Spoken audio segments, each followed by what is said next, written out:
তাই বললেন যে হে পার্থিব জীব, হে অর্জুন, তুমি কি করবে?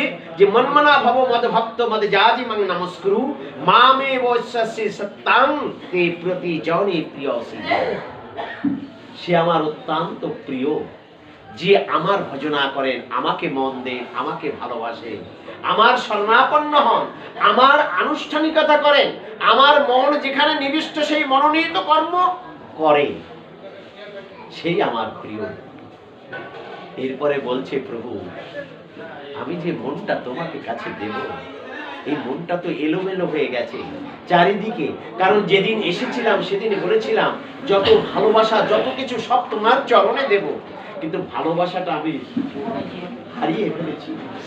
আমি পিতা পুত্র বন্ধু বান্ধবকে ভালোবাসা দিয়ে আমি রিক্ত হয়ে গেছি, সিক্ত হয়ে গেছি। ভগবান বলছো, এই তুই সব হারালের একটি জিনিস আছে। কি জিনিস? বলে দুটোটা চোখের জল।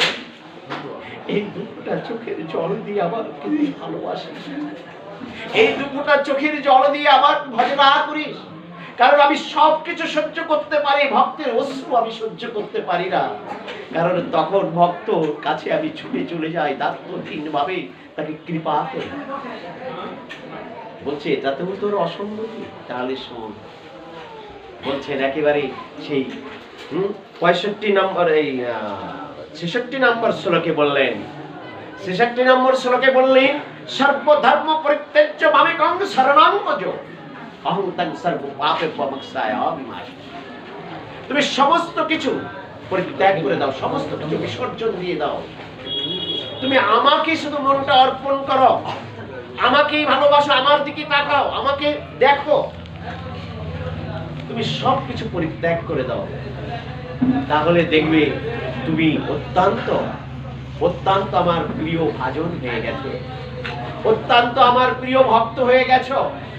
তাহলে হে পার্থিব জীব, এই যে শ্রীমদ্ ভগবদ গীতা আমরা 18 দিন আস্বাদন করলাম, এই 18 দিন আস্বাদন করে আমরা কি বস্তু পেলাম? আজকে যদি আপনাদের কাছে প্রশ্ন করি কি বস্তু পেয়েছি, তাহলে আমরা বলতে পারবো যে আমরা প্রকৃতির গুণে গুণান্বিত, এই ত্রিগুণাতীত হতে হবে, ত্রিগুণকে বিসর্জন দিয়ে তার উপরে যেতে হবে, তার উপরে যেতে হবে, তাহলেই তাকে পাওয়া যাবে। এবং কি করতে হবে? আমার সদা সর্বদা অন্য কোনো কাজে নিয়োজিত থাকি আর না থাকি, মনটা যেন আমি গোবিন্দ চরণে, আমার গোবিন্দ পদে যেন নিবিষ্ট করতে পারি, তাহলেই আমার মানব জন্ম সার্থক, আমার এই ভজনের জগৎ সার্থক। তাই আসুন আমরা যেন এমনি ভাবে গোবিন্দ ভজন করতে পারি, আমার সাধু সঙ্গ করতে পারি, সাধু সন্তদের স্পর্শ লাভ করতে পারি, গোবিন্দের বাজারে আসতে পারি, এবং এই ধ্যান ধারণা নিয়ে আজকের থেকে আমরা এই আশাবাদ ব্যক্ত করে নিয়ে যাই যে আমরা আর কিছু চাই না। সংসার অনেক তো হলো, অনেক কিছু করলাম, অনেক কিছু এই পৃথিবীতে এসে অনেক কিছু করে গেলাম, অনেক সুখ দুঃখ আহ্লাদ প্রহ্লাদ সব পেয়েছি, কিন্তু গোবিন্দ সঙ্গ করলে, গোবিন্দের চরণ পেলে যে কি সুখ পাওয়া যায়, একবার আসুন না সেই সঙ্গটা করি। তাই কি বলছেন? এই সঙ্গ করতে গেলে, এইভাবে ভাবিত হতে গেলে, এইভাবে ভাবিত হতে গেলে আমরা কি করব? সেই তার দেওয়া মহানাম, গৌরাঙ্গ মহাপ্রভুর দেওয়া সেই নামের ভিতরে আমাদের নিজেকে উৎসর্গ করতে হবে। তাই বলছেন, কি বলছেন?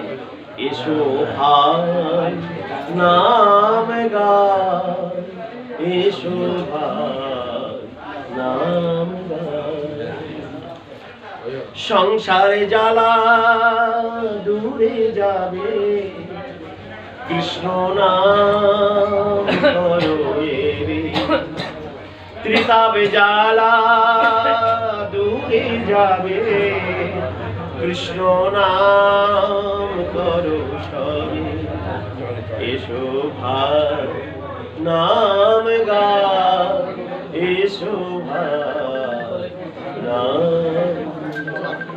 হরে কৃষ্ণ। আমি আস্বাদনে এখানেই, আমার আস্বাদন এখানে বিরাম রাখছি। আমার প্রভুজিরা এসেছে, আমাদের প্রভুদের কাছ থেকে আপনার অত্যন্ত মূল্যবান কথাগুলি শ্রবণ করবেন, অত্যন্ত সুন্দর লাগবে। আমি সেই আশা ব্যক্ত রেখে আমার আস্বাদন এখানে